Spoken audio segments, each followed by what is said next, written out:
Hello, ladies and gentlemen. This episode of CTO Confessions is brought to you by the one and only IT Labs. And your host today is me, TC Gill, IT Labs Chief Talking Officer, and I'm speaking from London, UK. So, Rob, welcome to CTO Confessions. It's great to have you on board, sir. Thank you. It's a pleasure to be here. Brilliant. So tell the audience, who are you, who do you work for, and what do you do? My name is Rob Molchon. Most people mispronounce my last name, including myself. I like to say I'm more mystery than man, but that's not true. I am the CTO of a company called Vestwell.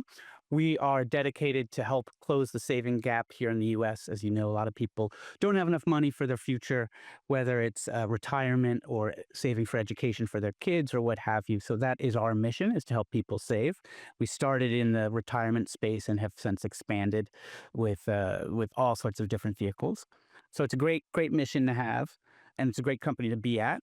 I have been in technology for longer than I care to admit. I kind of came out of college right when the internet was kind of booming. My first job out of college was actually working for a BBS, if you remember those, where we had banks of Hayes modems. It was quite cool. I was lucky enough to find a position where I was one of the senior tech people, even though I didn't know anything.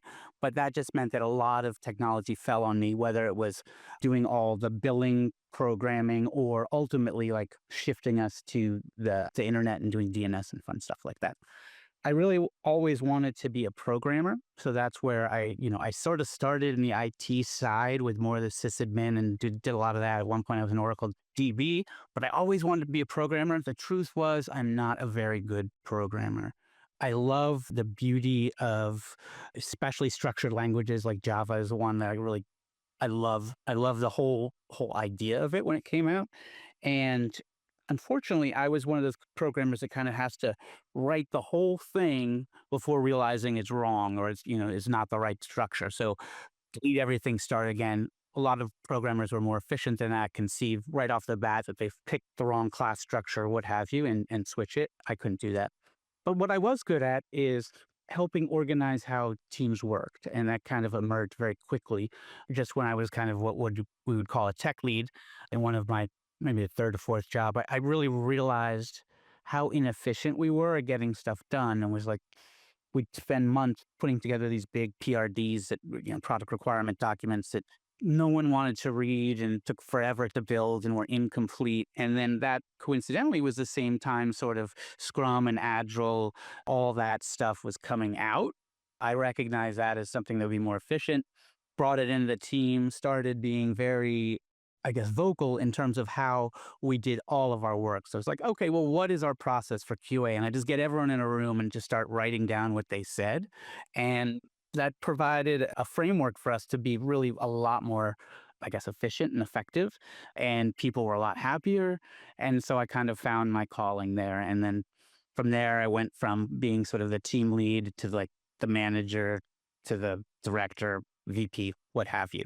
So this is my first CTO role. And we can talk about things I've learned and things I misunderstood about the CTO role later. But I think that's kind of me in a nutshell. Oh, I forgot. I have 2 kids. Sorry. I should mention I have a family. I have a 15-year-old boy and a 10-year-old girl. So that's a big part of my life too. Beautiful, beautiful. Yeah, and trying to strike that balance as well, because I can imagine the job kind of can suck up all the time. Actually, that's an interesting topic because I know CTOs can be very busy and they've got a lot on their plate. There's a lot going on. The tech, the people, the vision of the company as well, How do you strike that balance, Rob? Not very well, I would say, to be all honest. It is something really hard. I think that, my expectations for myself as a father versus my expectations of myself for a CTO, that's trying to write checks I can't cash, right? Like I want to be there for every school event. Last year, my daughter and I participated in her school musical of Annie. And then this year I'm planning to try out for The Wizard of Oz with her. And like that's a big commitment. And that doesn't really jibe with the requirements for the job, which can be, it's not 9 to 5 being a CTO. That's just absolutely nothing like that. And it's somewhat unpredictable. Even, as you go up the chain in an organization, you kind of think that, as you become the bosses, that you'll have control over everything. But No, still there's a lot that you can't control, whether it's like a meeting with an important client or due diligence for doing some sort of acquisition or something. There's just things that come up that you cannot say no to, and you can delegate, obviously, but it's a big job. That's right. The term I've heard elsewhere is work. It's not work-life balance, it's work-life integration. How do you integrate these kind of two very important parts of your life journey and get them to sit alongside each other? It can be really hard. Like, if you have to take a meeting and you can't be there to pick up your daughter, so let's your spouse goes and does it from school, like you feel bad about it, even though they might not, they may be completely understanding. So you have to be careful on how you treat yourself really in those situations. But I also think it's really important to look for help. So we recently got some more help for doing those kind of things that we need to do. And not my idea, my wife's idea, but I'll take credit. So with Vestel, then the problem that it's solving in the market, you kind of described it. It's for the consumer. It's helping them be able to grow their kind of financial security, I guess. So our founder, he had started a company before this, and he found it very, very difficult as a small business owner to get retirement plans. So your 401k here in the US, which is essentially, work sponsored retirement plan. Sometimes there's a match where the employer gives you additional money, et cetera. And there's a lot of big players in this business, but retirement is kind of the sleepy backwater of the finance world. Hasn't changed a lot over the years. Some of the technology is really outdated, some like big mainframe machines. So when he founded Vestwell, his idea was we can service these underserved communities by creating a purpose-built retirement platform, modern in the cloud, cheap to run, really agile to change, right? Like adaptive and meet their needs where the big people can't because it's just not financially viable for them because their costs are too high. So that's where he started. And so, as I mentioned, I've been here about 3 years. When I came, that was our only product is 401k for small businesses. We did an acquisition. We started doing servicing some of the states. So some of the states here in the US have different programs to help people save. So certain states, if you have a small business, you're required to have what's called an auto IRA. So an IRA product where you participate. You can go and opt out of that and get your own 401k from a private thing, but we run the businesses for those states like Connecticut. We also took on a product called 529s, which are savings for education. Used to be typically just for your kids, like college education. The rules around it have broadened, so it can be education of any purpose. So, for instance, if your kid decides not to go to school, college, or what have you, you could use it for your own advanced education, et cetera. Also do a product called Able, which is for folks who are disabled, and there's challenges around their financing, especially if they're getting government support, and this helps them save for the future as well. And then we recently launched for our businesses something called a college loan payback. So a lot of people will want to offer this as a benefit to their employees, especially if they're young and they have big debts for college and they're not really worried about saving for the future yet. They're worried about paying that off. So we every savings vehicle you can think of, we're getting in there and trying to help. And me being in the UK, I'm kind of quite curious about this. Are you in the UK or is it just the States at the moment? Just the states. I can see us going overseas, but there's a lot of peculiarities about the different rules for the different savings vehicles. Even state by state can be quite different. So that's where we started.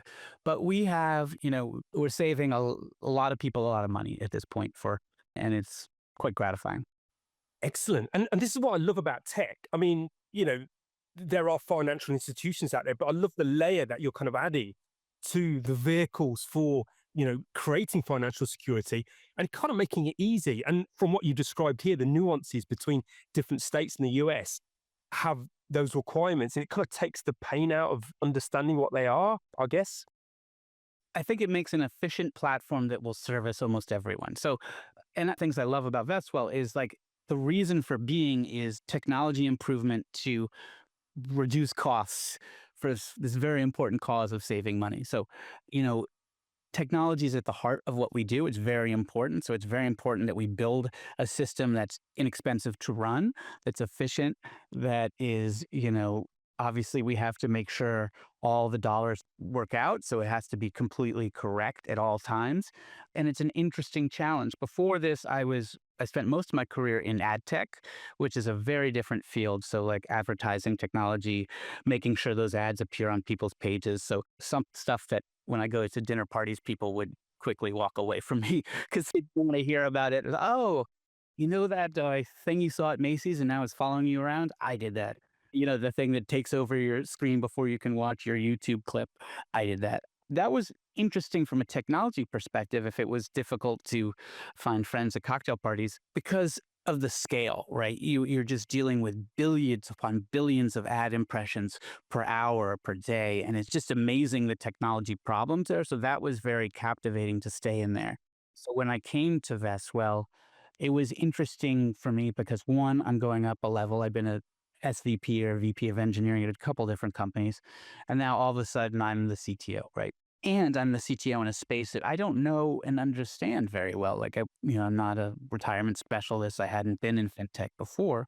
So it was a double challenge, which I really was something I was looking for, right? When people were asking me when I was interviewing, like, what are you looking for? Those were kind of the things I wanted to do is like some place where I could learn something new and then, somewhere where I was taking that next step to be the CTO. Cool. And as you entered this kind of area, because you mentioned that you weren't the expert in it, how do you find that as a tech leader, as a CTO in that space? Because obviously there are people within the company that are the experts and they kind of know. What advice would you like to give to other leaders listening to this around how you manage that and how you sit in the position that you're in?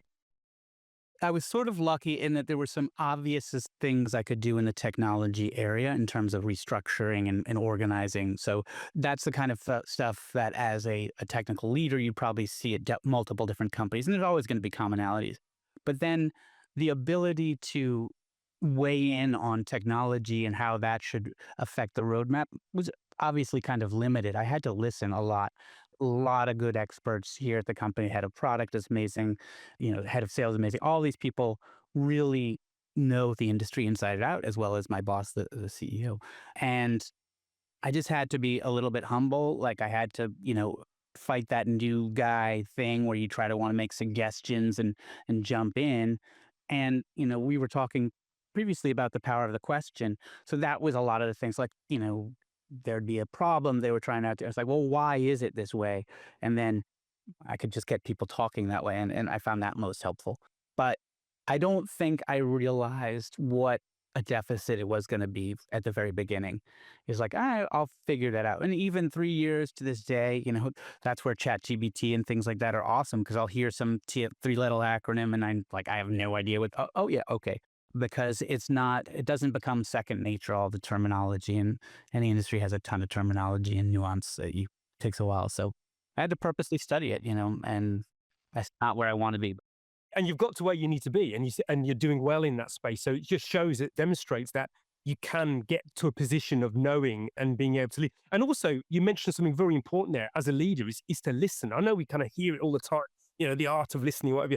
But it's amazing how often you find leaders don't actually use that skill, listening. And as you mentioned here, that we had a conversation offline around powerful questions that get people thinking a different way or bubbles up something that was in the system that needed to kind of be aired. So fascinating. So as a tech leader then, what's the things that you find most challenging in your space? So there's a few things. So as maybe it's my personality or maybe it's part of being a technical leader is the desire to make things sort of beautiful, well organized, follow the rules, make it symmetrical, make it just picture perfect, whatever it is. And that goes to organizational structure, that goes to practices, that goes to technology. It always feels funky when you have like 7 different programming languages brought in. You want to make everything sort of standard and the same and what have you. And that is a great desire, a great thing to want, but it's really not probably where you're going to get. You have to roll with the organic that has come up, and it doesn't look as pretty on paper, but it reflects reality. And it's, we talk about self-organizing teams and things like that. The system organizes itself, not always for the most efficient, but it does organize itself. And there's a powerful forces at play there. You can't just go in and wipe it clean and say, no, we're going to do things like this, X, Y, Z. So that desire for sort of pretty uniformity that I have versus the messy reality is a tension that's always pressing on my soul, sort of, that I want to dictate it to be X, Y, Z. And sometimes you do need to dictate things, at least provide guardrails, framework, but a lot of times that will just backfire. So that's a big, tough thing. And then the other thing is that we've grown a lot since I've gotten here. We're about 450 people in the organization. And what worked then doesn't work now, right? Unfortunately. So even if it worked swimmingly 2 years ago, maybe people have changed, maybe the problem set has changed, different people have come in, and you need to adapt. And that is very hard because people don't like change in general, myself included, but you have to. And that the question is, when do you know that you need to change and how do you make that change happen? And those are two difficult questions to answer. So I find the second one, making the change, is a little bit easier to do, but knowing when it has to change is like, as an organization right now, we were very remote during the pandemic. I am actually, we're headquartered here in New York, and I'm actually talking to you from my New York apartment. But generally, I live with my family up in the Boston area, and that was fine. Everyone was remote. I was remote. But now we're really doing a return to office, and it's time, right? It's time we started to grow more. You started to see people not coordinating things that little water cooler conversations could have solved, people going different directions.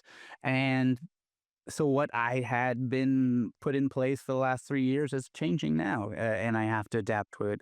So that's why I'm trying to be down here at least once a week, a month. It's hard balancing that with my own family obligations, and I think that's any technology will say, like, the problem doesn't stay still. You're always changing, and I think anyone in business knows that. But it's very tangible for me right now, and that's one of the things I'm trying to grapple with.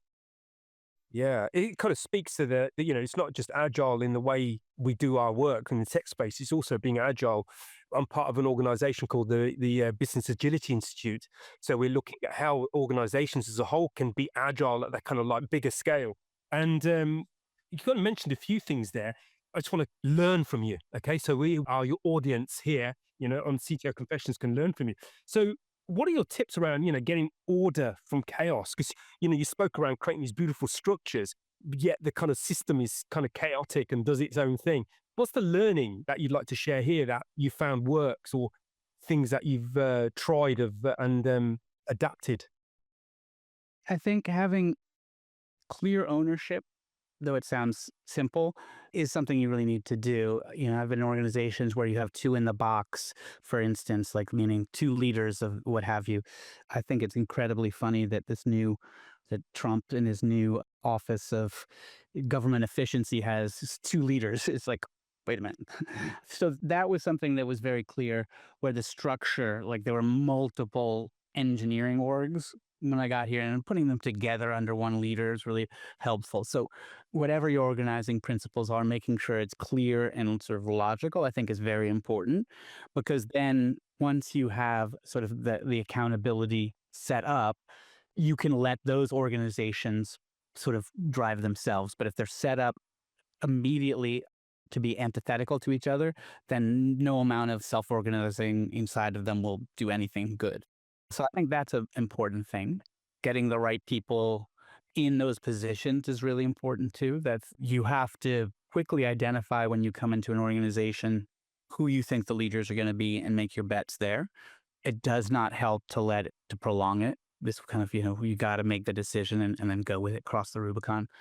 And I think that's really what I would, great books like The First 90 Days and all that stuff. But for me, especially coming in an organization where I did not know the business very well, making sure the structure was sustainable was my first. And the scaling side of stuff, because hopefully all organizations, I have my feelings around this, but all organizations are growing at some point, ideally. I think things can grow far beyond where they naturally need to be. But and what are your tips around that scaling side of things?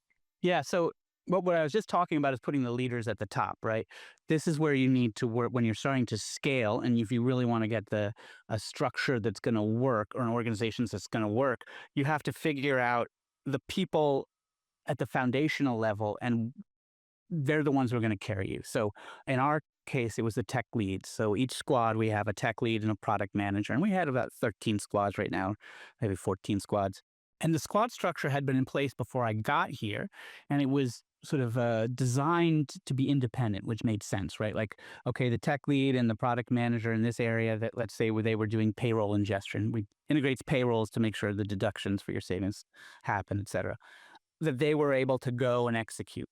But what I found when I got here is that the product managers were kind of almost serving as the tech leads a little bit, is they were setting the direction, technical direction, sort of acting as scrum masters, what have you. And I wanted to really empower the tech leads. So we created an equivalent of a guild or whatever, or an organization, just where they would meet regularly and talk to about each other. And, there hadn't been that cross sharing of ideas and practices among the tech leads. So I really wanted the tech leads to become more powerful, more effective, et cetera, and not by like me tutoring them or our head of engineering tutoring them or something, but just them learning from each other. And that was been really effective. So we started this maybe 2 years ago, and now they're big drivers for things we should move forward to on the tech roadmap, et cetera. So they're the ones who are closest to the problems. And now that they're communicating very well amongst each other, they're solving problems together. That's really the engine that's allowed us to grow, not only people-wise, but product-wise. As I mentioned, we've added a lot of products from where we were. We were a single product organization, and now we're able to create and launch new products pretty quickly. It's always a hard thing to get to market. Different problem than, refining your existing product, but I owe it or I blame it all on the tech leads. They really have grown, and it's been great. So Fascinating. And with this guild, how do you see that? I've got some ideas. I've kind of seen this happen in my space. I can imagine that it can go either way. You can set up this, and then it creates a lot of conversations, a lot of egos in the space, and what have you. How do you set that up for success? So I was probably used the wrong word, because we actually do have guilds here around like Python or the database or things like that, which are more self-organized and more whatever.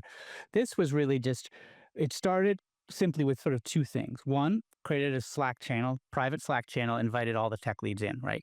Okay, you guys all talk to each other. Now, no product managers in there, none of the direct reports, none of the whatever, just all that. And really was run by my head of engineering. And then the second piece was a biweekly meeting, right? And just get everyone for an hour together to talk about what have you. And sometimes there's part of it be like, or Scott, who's the head of engineering, telling them like things that are happening or things they need to know about. But really it was like, hey, what do you guys want to talk about? Solicit that in the Slack thing. What do people want to talk about? And like PR reviews or whatever. And just people would throw up different ideas. And, sometimes like no one had anything to talk about. And then it would be like me monologuing or Scott monologuing or whatever. But it quickly became to like, oh, we have too many things to cover in this week's agenda. So we're going to have to carry it over. So, which is great. And now a lot of the work and organization doesn't even happen in those meetings. Sometimes it just happens like, hey, in Slack, right? And like, here's a new epic that we want to get going about standards, blah, blah, blah. It's like kind of self-running now in a way, in terms of generating the ideas and, the standardization that I was talking about and things like that. So it's not, me or someone up dictating thou shalt do this. It's like them coming to agreement, and it's cool. Very powerful. And they're creating their own excellence, their own expectations of what good looks like, and what have you. And it's interesting how these things form, because it's not like a switch. You turn this thing on and it's all going to work. It takes time. And we did, again, the topic that we spoke about, I wish we'd have recorded our offline conversation, actually. I thought it was brilliant. It's around building those relationships. So people knowing people who are, they're kind of in their arena, so, the tech leads, some of the challenges that they're coming up with, some of the sharing of ideas of how other people have solved that. Obviously, that requires a certain type of culture within that space. But it's amazing what does pop up once those relationships become aware of each other and start having conversations. And I think as the leader, the most important thing is not to quash any of that stuff. So sometimes I'll look at, and they're like, debating how to do this and should we do what? And I'm just like, that's not important, guys. I'm thinking that in my head, like, that's not our real problem, but it doesn't matter. Like, if that's, well, one, maybe I'm wrong, maybe they're right. But two, like, they need agency over it. If I'm holding them accountable, they need to be able to do what they want to do. Like, if I make them do it my way and I also hold them accountable and it fails, they're going to be like, well, it's because it was your stupid idea, Rob. Like, of course. So you've got to give them that agency. And Sometimes that means they go in a direction you're not interested in going. And maybe sometimes you need to nudge it back, but a lot of times you need to just go with it, see what happens. What do you do in your inner self? So we've got a sort of self-leadership. You're going to mention that. There's something that you want to say. What's your self-leadership kind of tool there? How do you bite your tongue? That's something that I actually learned years ago, was that as my sort of rank got up and I have the invisible boss tattoo on my forehead and invisible to me at least, my way of challenging ideas. So let's say you're saying like, we should do it this way. And I said, I would be very blunt and say something like, no, that's a bad idea. We should do it this way. And what I really was trying to invite a conversation, and maybe say too blunt, but then I realized that people would not disagree with me because of my rank, and I still struggle with this. Like my knee jerk reaction, maybe when I'm hearing something, and you got to be careful about your body, is like, be like shaking your head saying like, oh, that's a bad idea, or saying something like that's a bad idea.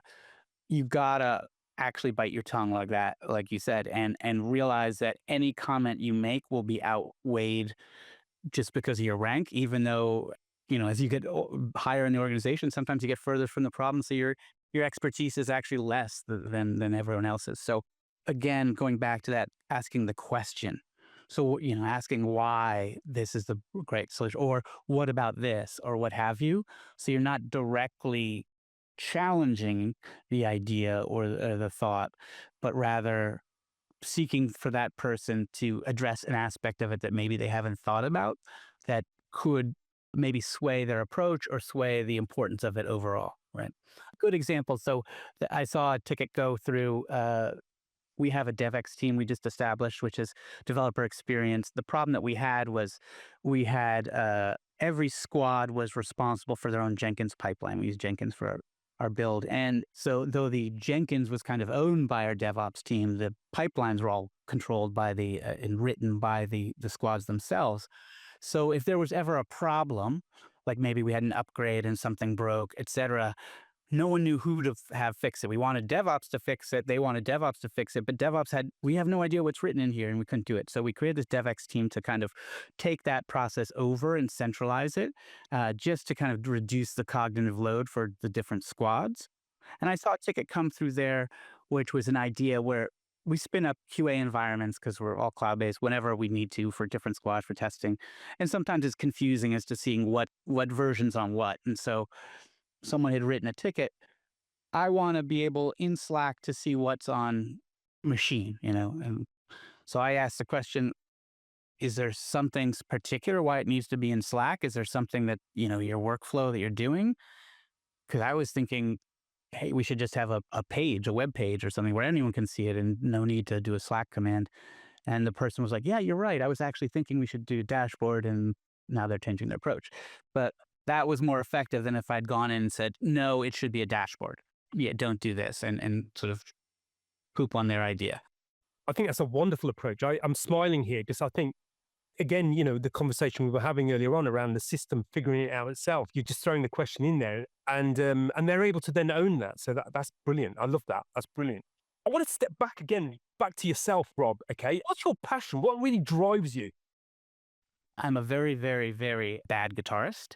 So I like making music, but I'm terrible at it. And I was talking with this about someone the other day. It's like, what do I really enjoy? Is I really enjoy sort of teaching, explaining things to people in front of large audiences. I like talking to them. I don't know how you would say it. It's like, it's not necessarily like a one-on-one teaching, but I like that whole discussion area and sort of trying to lead that. It's something that, we do a town hall every month. And that's really kind of something that for the engineering town hall, I really look forward to. And it's something that it's a lot of work to put together, and I've delegated a lot of it to other people. And part of it is getting other people to talk there. But if I had my druthers, it would be like Rob's hour for talking to people about whatever Rob wants to talk about. And luckily for people, we don't do it that way. But that's what I would love it to be. So I'm not sure what drives that exactly, but sort of, it must be like, if I look at internally, it must be something like wanting to be sort of respected or looked up to as that kind of expert. I don't know. So that's probably what drives me. Ego, I guess. And we've all got one. We've all got that. It's a useful tool, but sometimes it gets out. Like weirdly, I like to be funny. So I don't know. All of my organization wide emails are like a little strange and a little silly and whatever. And I just think that when you look back at what we're actually doing, it's so strange and odd and weird that we are in these companies and we have these roles and all this stuff that it's hard not to kind of poke a little fun at it all the time because it is so strange. So I like doing that. That's always fun for me. And on that topic, actually, because I think humor is a fantastic leadership skill. In the leadership circles I dwell in, humor is an energy shifter. It shifts, it can take a really, really tough situation and kind of make light of it and not take it too seriously, but then do what you need to do. So, yeah, I think that's a great share there. The power of not taking it too seriously. And you're absolutely right. The world we live in is layers of abstraction. We're beyond what we were originally designed to do. It's incredibly, incredibly, yeah. When I think back about how technology has changed, just since I was in college in the early 90s, it's kind of incredible. I remember being at school and then trying one Thanksgiving with my parents and my grandma, trying to explain to them what email was. And they were just like, well, why wouldn't you just send a letter? Or like, what is it? Like, and it's like, they were just like baffled by it. And then like fast forward to Thanksgiving and everyone is like, what's your email? What's my, they all had email, right? Like, and it was just like, oh my God. You and I were talking about the overwhelming nature of Slack in some ways. And I was trying to think back to like, well, how did I communicate before Slack? Like I was thinking back to those old jobs, like, oh yeah, we sent emails. And it's just like, or we walked over to the person and tapped them on the shoulder. But like, it's just what you take for granted on the technology happens so quickly. I remember people making fun of me because I had the two-way pager because I needed to get paged if the database server went down, and now everyone has a cell phone. That's just insane. So Yeah, it's interesting how technology just kind of creep up on us, and the world is a very different place. And on topic actually of the Slack channel and that communication, because it's great hearing what's going on, but I can't help feeling that our kind of monkey brain, which is designed to be a monkey, a very social storytelling monkey, how it handles that. And I mean, what's your thoughts on that, of this flood of information that we're getting in the streets? I don't have a solution for it, that's for sure. And especially with my role, like, sometimes I'll get called into a Slack channel and for some reason, and then what proceeds over the next days and weeks is something like it is life goes on. And I don't really want to be in that Slack channel anymore. I'm not paying attention to it, but it would look really weird if it's like Rob has left the channel, right? So like I'll just mute it, right? And then now I don't even know how many Slack channels I'm a part of. It's almost impossible. And like getting the point where like, do you really want to mute it or leave it or what have you? It is difficult because there's the sort of the fear of missing out, the fear to me of like what message it sends. But you're right. Like I feel like in the same way that I spend like 10 minutes every morning just deleting spam messages and messages I don't care about from my inbox, there's so much wasted time in Slack of stuff that like distracts me and maybe I care about a little bit, but like I shouldn't be spending my time there. So it is really, I think it needs disruption, and I don't know if I had the app, I would not share it here because I'd become a billionaire figuring out. But there's got to be something like you said, just like you want something like curate it for you, right? Like just tell me what I actually care about in here, and there's tools to summarize stuff and all that, but it's just that little monkey brain, as he said, when it lights up white and you're like, oh, Yeah, and I mean, there are tools out there. For example, Otter, for example, it does the transcripts for your meetings, and it creates summaries and what have you. I think Google have got one now where you're able to, give it a video and it'll give you like a summary. And I think that's fascinating. As we're creating technology that creates more noise, we're creating technology to reduce the noise. And sometimes they're not quite aligned yet, or we're not aware of them. So often, obviously, permission given, I will record a meeting on Otter, and then because then that benefits all of us, we can have a summary. Obviously, you got to be careful how that gets shared, but it kind of takes the stress out of a lot of this stuff. had started doing that. We have Zoom has a sort of AI transcriber, and sometimes it's just fun to see what it gets wrong. It's very funny too because it'll be like if I join individually, it'll be like Rob said this, but if you join from a conference room, it'll be like, Otter or whatever your name of conference room said this, and it is like very confusing. I do it regularly and just send it out so that we have some transcript because our notes aren't always the like best. But to be honest, I don't find myself going back and looking at them too often. So Do you remember the days when we used to have, sometimes we used to have a chair of a meeting and they would take minutes? yeah, I think that's a good idea. I try that occasionally in my because I have like a staff meeting with just my directs, and then I have another one with sort of two layers, and it's 15 people or so, and we have just a Google Doc where we just keep all the notes and the agenda and the footer. And it's like I'm trying to do both, and sometimes I ask people to like volunteer, but no one wants to do it. And Yes, this is it. Hopefully technology will solve that for us. Yeah, I think we're on the brink of something happening out there, but this is great.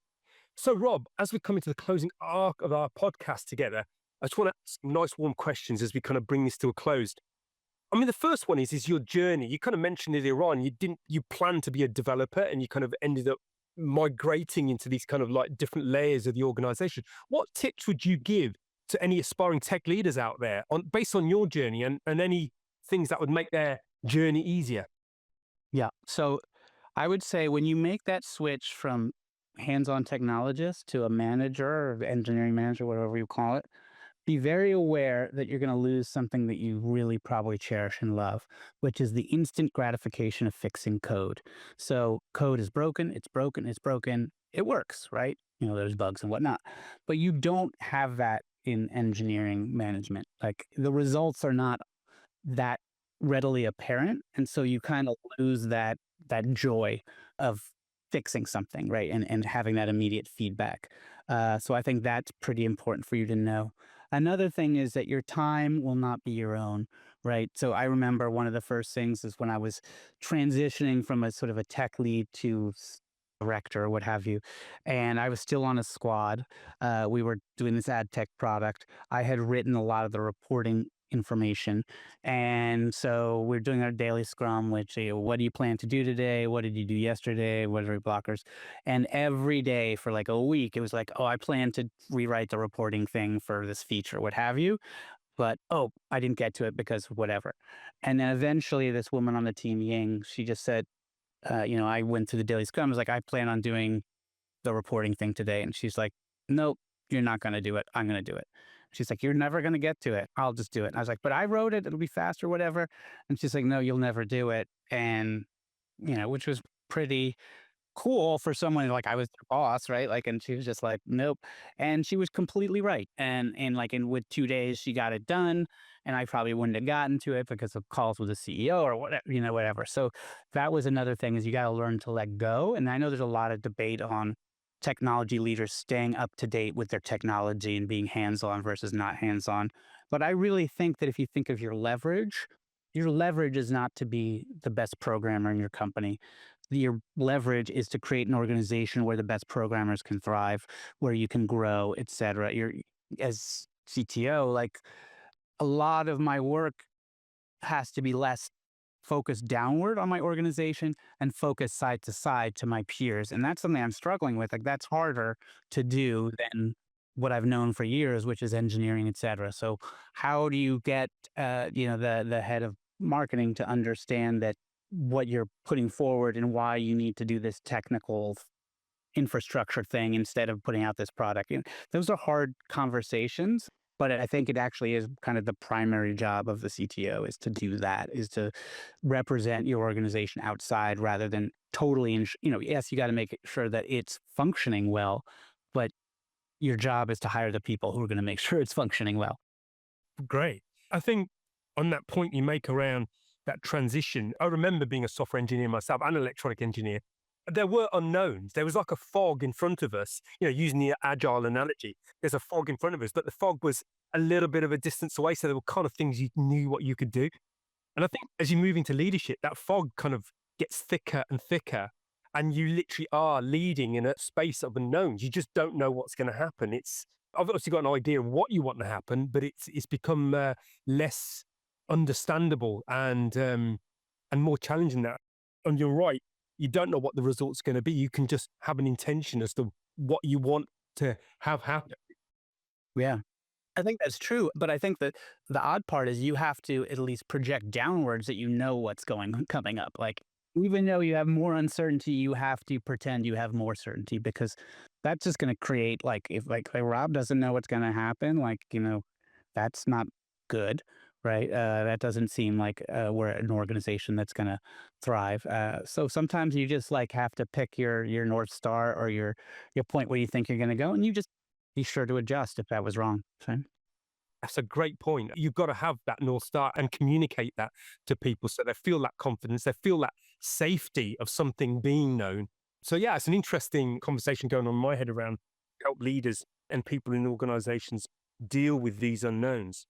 So, Rob, on the note of your journey, has there been any books or any other assets, for example, films or talks that have been instrumental in your journey that have really helped you that you'd like to share here? yeah, actually, one book that I found maybe 2 years ago or something like that. There's a guy named Will Larson. Do you know him? He wrote an amazing book called An Elegant Puzzle: Systems of Engineering that I really love, and it's kind of covers the whole gamut of what an engineering leader or a CTO needs to do. Everything from some of the things we discussed about team size or how many reports a manager should have, and it's very systematic. So I really recommend that, even if that's not necessarily exactly the way you're going to go. But I just think I like his thinking a lot, and I think he's a good writer. So there's another one, but I guess Team Topologies, that book, have you read that? That's an interesting one. You know, I try to read a lot, but it's sort of unpredictable when you read the right book at the right time, right? Because sometimes it just doesn't seem important. And then you go back to that book and be like, oh my gosh, yeah, How to Do Hard Things, right? That one, like I had no interest in it when I read it initially. And then I, for some reason, had it as an audiobook. And so was listening it to on a drive from Boston to New York. And it was just talking to me, right? Whereas before I thought it was like, eh. Yes, that's a great share actually, because I found that in my journey as well. And there's been one book which I'm reading again for the seventh time, but the first time I read it, it just didn't land. But it's a book that I kind of go back to. It's got layers and layers of understanding that emerge, and the book is different to me every time I read it. It seems to give something else. So I think that's a really good shout out. So that's brilliant, Rob. Thank you for sharing those. Sure, I'm going to probably read them again because you've kind of inspired me to go back to some of the wisdom that I've probably forgot.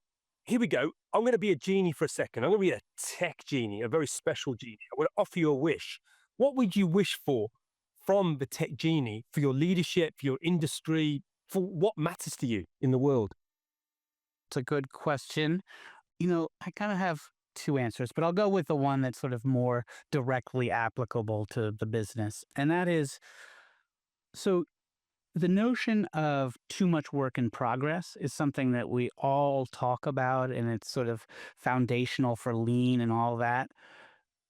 I really, really, really wish the genie would provide me a way to make everyone see that clearly, especially non-technical people, because I've heard people say, well, the sooner we start, the sooner we finish, which is not the case if you're overloading squads and having them do too much at once. So just a way, I really haven't found a good way to help people understand this, to visualize it, to really just make it concrete, because I think that would solve a lot of things. Essentially, companies tend to be inefficient because they're trying to do too much at once, which is really a factor of not prioritizing, and they don't see the danger in it. And I really have a hard time trying to articulate it without it seem like I'm complaining that I've got too much work to do, right? Or my teams have too much work to do. And then my second answer on a kind of a more global scale is I wish social media had turned out different. As a parent of a 15-year-old and a 10-year-old, and just seeing what happens nowadays on the various platforms, it's not good for humanity. I'll just leave it at that. And it makes me sad. It could have turned out very differently. And just to touch on that topic very slightly. So as a wish, I'm going to make both those come true. I think they're really important. Yeah. So I'm working on it. It's in the lab and the workshop. On the social media, this is interesting from a technology lens, is that, we all hope that social media would, as a technology, would become something that was generative for us. And thankfully, quite a lot of tech leaders have spoken to this topic. And I feel like I've urged to bring it in here. And I think people are working on how they make it more generative rather than extractive. Because one of our guests spoke about the problem is the measure of a successful social media is them to get clicks from you. And by whatever means, and those whatever means are kind of creating a lot of the challenges that we've seen. It's creating a lot of divide, a lot of kind of people are getting into their deep tracks and not being able to understand each other. So hopefully technology will solve this problem that technology has created. And that's my hope as a tech genie and as a leader in the space. Yeah, I can't help but see the role that advertising has played in it, and that monetization model has made things a little bit wacky. And I think that ultimately the promise of the internet, the information superhighway, is to have facts at your fingertips. And now we have lots of lies at our fingertips or thrust down our throats, and that's unfortunate. I agree with you. Absolutely. So as we come to our final full stop of the podcast, what's your final key takeaway that you'd like to gift our tech leaders out there? Well, they'll have to Venmo me to get that actually information. No, I'm kidding. I think that the most important thing is to be able to look at what you're doing critically, right? You can't be blind to how you're acting and the outcomes. So there's this, everyone has an ego, as you said, and we have some tension as you go up to kind of prove yourself and to sort of be the expert, to be the unquestioned leader and want to be just saying this is the way it should be. But that's not going to get you far. You have to listen to the organization from all parts and you have to respond. You can't be sticking to what you want and the way you want it. I was talking about that tension between making something very beautiful and symmetrical on paper where the messy reality is underneath. You have to can't be a Pollyanna about it. You have to look at it and reflect on that. So I think that's the biggest number one. So it's kind of like, don't take yourself too seriously. You're going to make mistakes. People are going to know you're going to make mistakes. And the most powerful way you can be a leader is acknowledging them and listening to the things where you went wrong. And that's going to get people to work very hard for you. Brilliant. What a powerful note to finish on. Thank you for your time, Rob. It's been wonderful having you on CTO Confessions. And finally, remember to subscribe to CTO Confessions podcast and IT Labs newsletter, where you get regular tech articles and invites to the IT Labs webinar series. URLs for this can be found at the bottom of this page. We are consistently creating material to create, nurture and support a community of tech leaders. And of course, if you want to know more about IT Labs services, including our Teams as a service, please don't hesitate to get in touch. As mentioned in the intro, please think of us like tech leaders' favorite off-the-shelf service, providing agility, high-performing teams off that shelf with a wide breadth of skill and knowledge. Well, that's all, folks. Look after each other and keep safe. Wishing you all a good day or evening wherever you are in the world from all of us here at IT Labs. Live long, live well and prosper. Until we meet again on the next CTO Confessions podcast.